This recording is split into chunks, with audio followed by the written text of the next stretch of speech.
Hi, my name is Charlotte Armitage and I'm a business psychologist. Today I wanted to talk to you about managing the change in routine and helping people facilitate and reintegrate back into the workplace following the easing of restrictions from the COVID lockdown.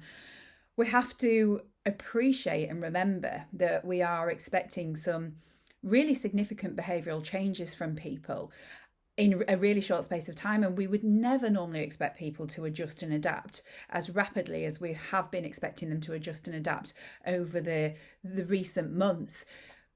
As I was saying this morning, our routine is the bedrock of healthy psychological functioning, and up until end of March, we all had our routines, and they were routines that we'd implemented ourselves. And to be fair, we've been put in a routine since we were babies, but these routines are what keep us psychologically safe.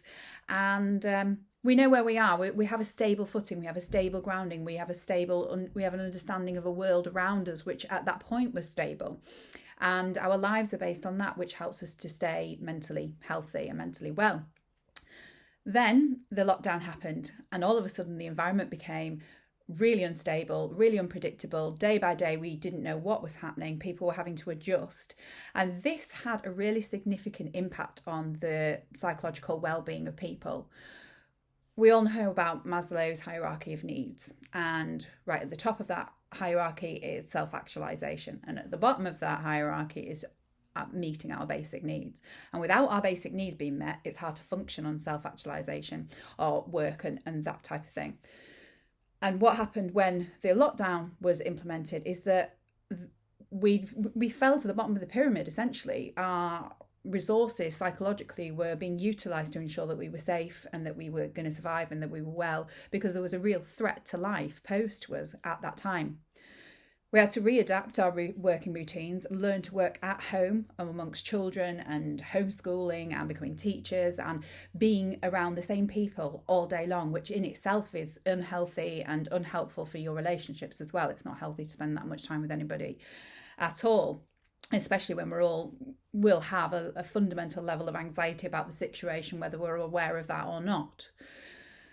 Then we've gone through lockdown, and finally people have started to adjust to this new routine of being at home and going out for the daily walk, and now we're being asked to adjust it again. So this is actually another big change that we're asking people to do. We're asking people to say, we're asking people to go back to work. So they've got into this habit of being at home, they've started to function, they've started to adjust, to get used to it. Psychologically, this has become their stable place, and they're a place that they can actually function in. And now what we're doing is saying, now you're used to that. Now we need to get you back in the workplace. What we're going to be met with as a result of this is a level of resistance. Some people will be comfortable working from home now. Some people will have fear and anxiety about being around other people because of the fact that COVID is still a very real threat, and we don't really understand yet enough about it, and we don't really know what's going to happen in the coming weeks now that society has started to reintegrate. So people naturally have a level of fear about that.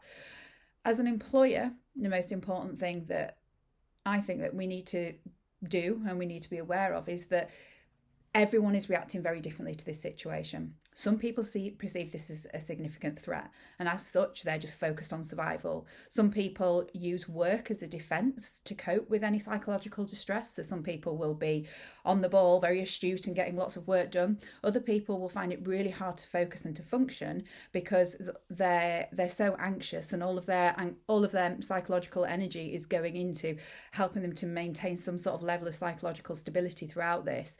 My advice would be, when people are returning to work, is if you have the resources within your organisation to do it, is to have a one-on-one chat with everybody, encouraging open and honest communication about how do they feel about returning to work. Do they have any fears? Do they have any anxieties? How did they find being at home? Some people might say, I don't want to come back. I'm enjoying being at home.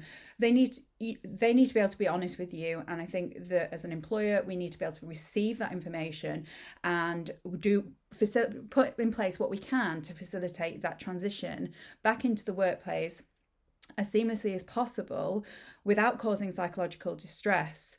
And there's a lot I think that we can actually learn from this as well. I think people working flexibly and remotely, it can reduce costs for people and for employers as well.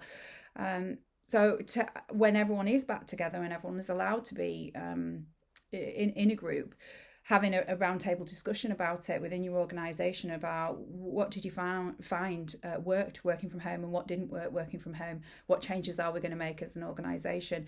And I think as an employer, something we've really got to be mindful of with our employees is noticing any level of behavioural change, because that can signify some underlying psychological distress, and that can be the first indicator of it. And hopefully having someone who has a bit of knowledge about mental health, or getting a mental health professional in to speak to people, or sending them out to speak to a mental health professional if they're struggling. I think we are going to have to be a lot more aware of the cues that people provide us with to signal that they're in distress, because not everyone's going to say, look, I'm struggling, I feel really depressed, I feel really stressed. Not everyone's going to do that, and to be honest, we don't tend to notice it in ourselves until it's too late. It's other people who tend to notice it first. So as an employer, being aware of that and then confronting it gently, or suggesting that they speak to a psychologist or a psychotherapist or someone who's trained in that field. That's going to be, as Carl had mentioned earlier, actually, about looking after your employee well-being means ultimately really results in the fact they're going to be a lot more productive, and you want to look after the people who work for you, and also you want to look after your company. And the way of doing it is really helping people manage psychologically the distress that they're going through right now. There's distress they've experienced through this situation. Some people might have had bereavement, some people might have just found it incredibly traumatic being at home all the time and overwhelming and distressing, and we are going to have to deal with this backlash and the ramifications of this situation moving forward.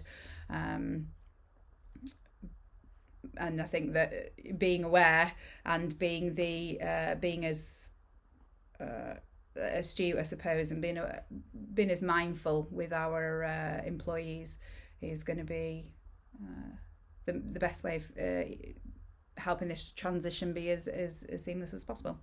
Thank you.